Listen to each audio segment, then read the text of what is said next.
Welcome to Cheater Confessions. Let's get started with today's story. 15 years of marriage had made me believe I knew Laura better than anyone. That's why I didn't think much of it when she called me that Tuesday afternoon and asked me to meet her for dinner instead of going straight home. "Just you and me," she said. Her voice sounded off, but I figured maybe she wanted to talk about Sarah's upcoming birthday or some issue at school. I arrived at the restaurant a few minutes early. Laura was already there. That alone was unusual. She was normally late. She sat at a corner table staring into a glass of water. No smile, no greeting, no small talk. The moment I sat down, I knew something was wrong. "You look like you're waiting for a funeral," I said. She forced a weak smile. "It's serious." The waiter came, took our orders, and left. The food arrived a few minutes later. Laura barely touched it. She kept looking around the room, as if she wanted to be somewhere else. I folded my hands on the table. "All right? What's going on?" For a few seconds, she just stared at the tablecloth. Then she looked up. Her eyes were red. "Stanley, I need to tell you something about our daughter."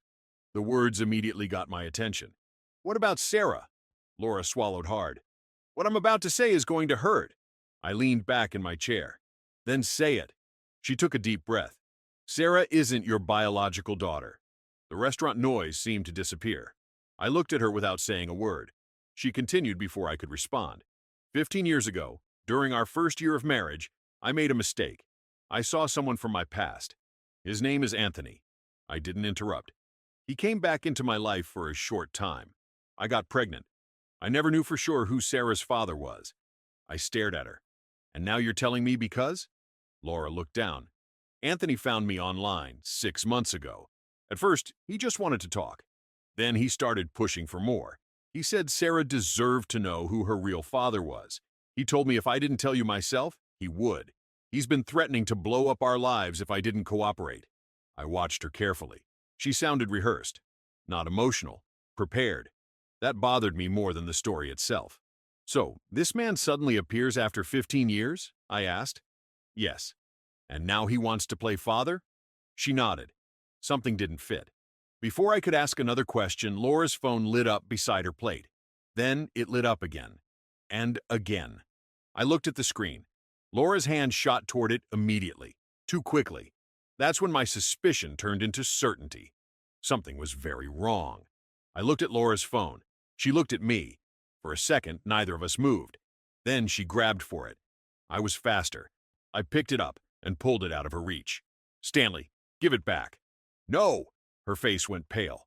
That told me everything I needed to know. If Anthony was really blackmailing her, she would have wanted me to see the messages. Instead, she looked terrified. I unlocked the screen. Laura stood up from her chair. "Please don't do this." I ignored her. The latest message was already open. I expected threats, demands, something about exposing secrets. Instead, I found something else. The first message read, "Just stay calm. Once he believes Sarah isn't his, everything else becomes easy." I read it twice. Then I kept scrolling. Every message made the situation worse. There were hotel reservations, vacation plans, conversations about moving in together. One message said, 15 years and he never suspected a thing. Another said, "The best part is, he'll walk away on his own. No custody fight, no drama." I slowly lowered the phone. Laura looked like she wanted the floor to open beneath her. "Anthony isn't blackmailing you," I said. She opened her mouth. Nothing came out. "You're sleeping with him." "Stanley? And this story about Sarah isn't true. It's complicated." "No," I said firmly. "It's actually very simple." People at nearby tables had started noticing. I didn't care. I looked directly at her. "You wanted me to think Sarah wasn't mine." Laura shook her head. "Stanley, listen to me." I cut her off. "So I'd leave." Tears filled her eyes. "You don't understand." "I understand perfectly." I held up the phone. "You two planned this." She sat back down, defeated. I continued scrolling. The messages got worse.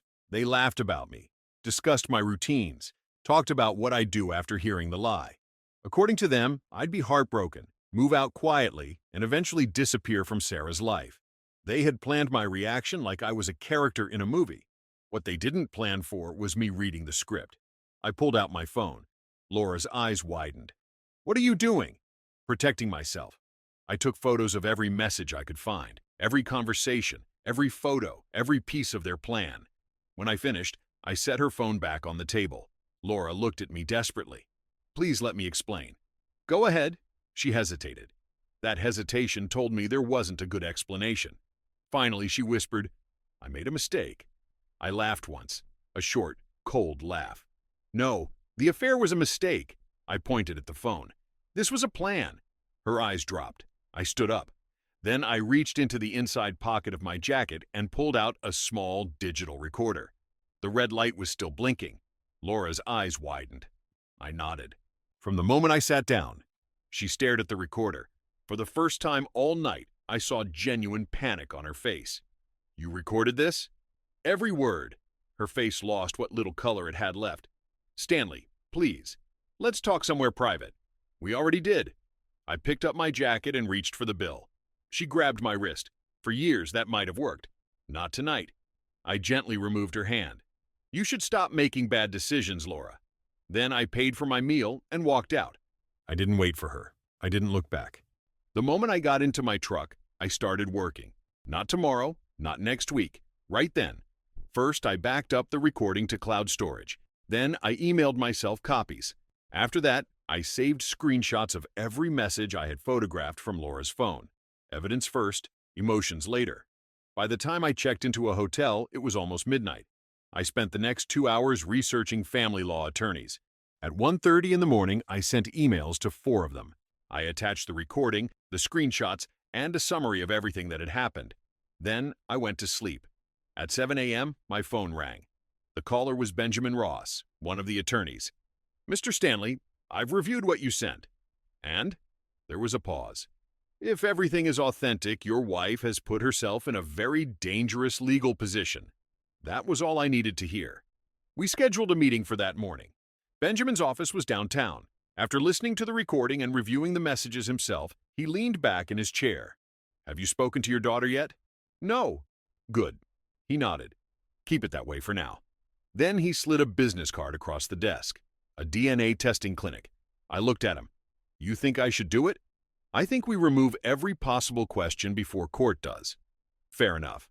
Before I left his office, Benjamin helped me arrange a DNA test. I paid extra for expedited results. I wanted answers in 72 hours, not a week. Not long after, Laura started calling. I let it ring. She called again and again. Then came the text messages. Long apologies, excuses, promises. I didn't answer a single one. That evening, Benjamin called. "I've started preparing paperwork." "For what?" "Emergency custody, if the DNA confirms what we expect." I looked out the hotel window. "Good." There was a short silence.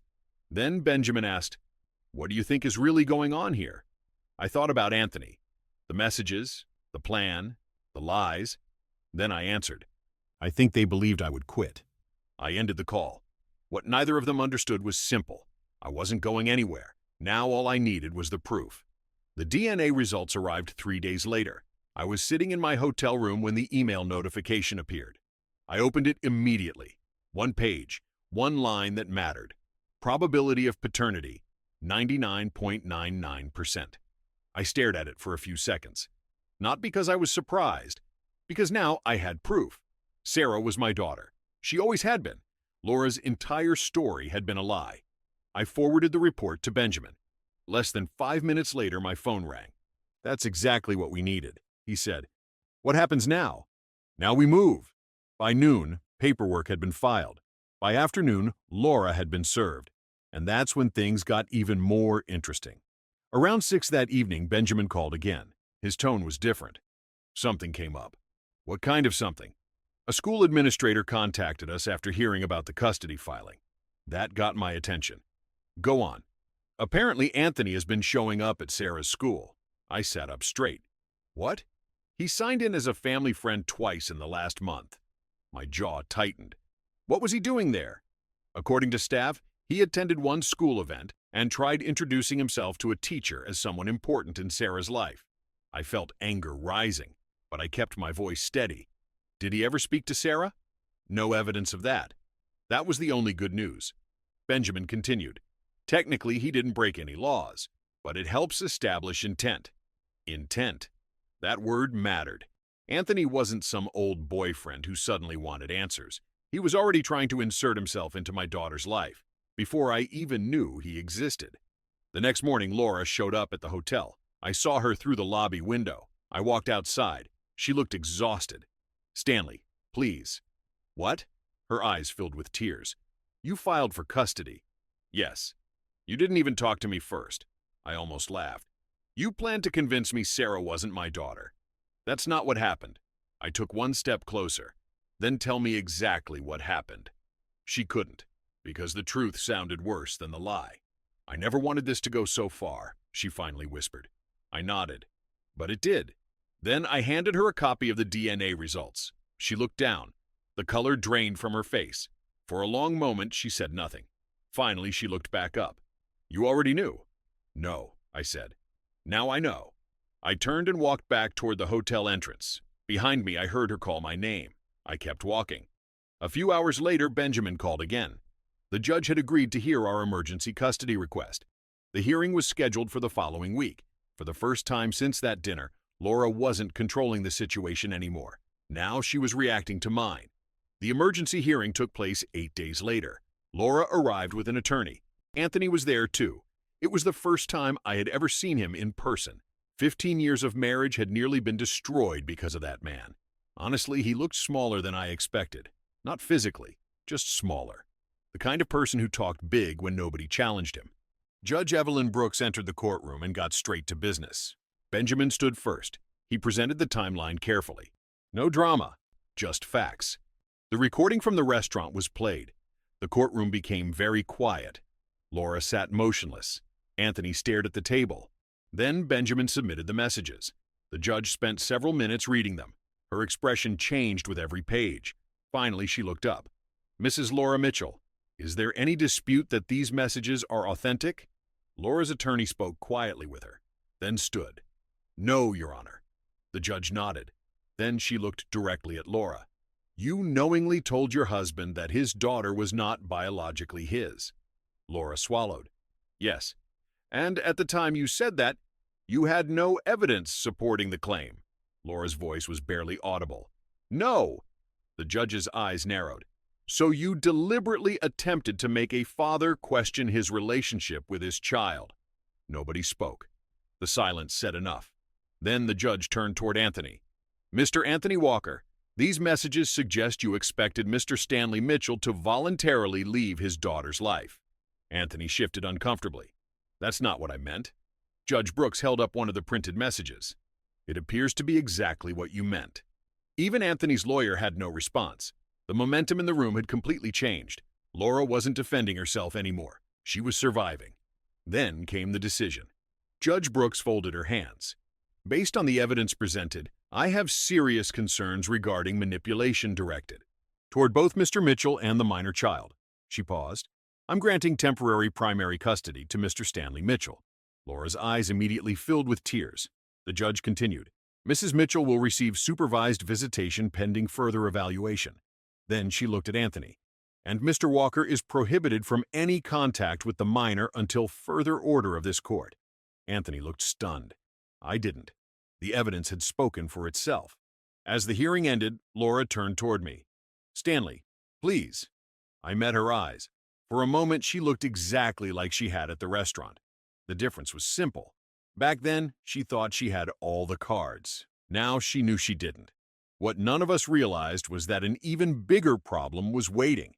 Sarah had started asking questions, and she was about to learn more than anyone intended. A few days after the hearing, Sarah stopped me in the kitchen before school. She was 15, smart enough to notice when adults were hiding things. "Dad, what's really happening?" I looked at her. "What do you mean?" She crossed her arms. "I mean, Mom barely comes around. You're talking to lawyers. People at school are acting weird." She wasn't a little kid anymore. I knew I couldn't keep avoiding the conversation. I chose my words carefully. "Your mother made some decisions that hurt a lot of people." Sarah stared at me. "Did she cheat on you?" The question came so directly that I almost smiled. "No point lying now," I said. "Yes." Her expression hardened immediately. That told me she already suspected it. "What else?" I hesitated. Not because I didn't know what to say, because once certain things were said, they couldn't be unsaid. Your mother tried to convince me that I wasn't your father. Sarah blinked, then blinked again. What? It wasn't true. She looked completely stunned. But why would she do that? I shook my head. That's something you'll have to ask her. 2 days later, she did. I wasn't there for the conversation, but I heard about it afterward. Laura called me that night. For the first time in weeks, I answered. Sarah hates me. Her voice was shaking. What happened? I tried explaining. And? She said she doesn't understand how a mother could do something like that. I remained silent. Laura started crying. She wouldn't even look at me. I wasn't interested in comforting her. Actions had consequences. Meanwhile, Anthony's life was falling apart too. His wife discovered everything through the court filings. Within a week, she had filed for divorce. Then his employer learned about the situation. Apparently, being involved in a public custody dispute built around deception wasn't good for his career. Funny how that worked. The most surprising part came a few weeks later. Laura tried reaching out to Anthony repeatedly. He stopped answering. The same man who had promised her a future suddenly disappeared when things became difficult. Exactly the kind of person I expected him to be. While all that happened, I stayed focused on Sarah, therapy, school, routine, stability. Every decision came back to one question. What helps my daughter most? Then, a week before the final custody hearing, Benjamin called. Something happened today. What? He sounded almost impressed. Sarah requested a private meeting with Judge Brooks. I sat quietly for a moment. What does she want to say? Benjamin gave a short laugh. Nobody knows. For the first time in months, even I was curious about what would happen next. The final custody hearing took place 6 weeks later. By then, most of the damage had already been done. Laura's relationship with Sarah was hanging by a thread. Anthony had completely vanished from the picture, and Sarah had made it very clear that she was no longer willing to be treated like a child who didn't understand what was happening. Before the hearing officially began, Judge Brooks met privately with her. Nobody else was allowed in the room. Not me, not Laura, not the attorneys, just the judge and Sarah. The meeting lasted nearly 30 minutes. When Sarah finally came out, she looked calm, confident, like she had already said everything she needed to say. The hearing began shortly afterward. Benjamin presented the final reports from the therapist, school counselor, and custody evaluator. The findings were consistent. Sarah felt safe with me. She trusted me. She wanted stability.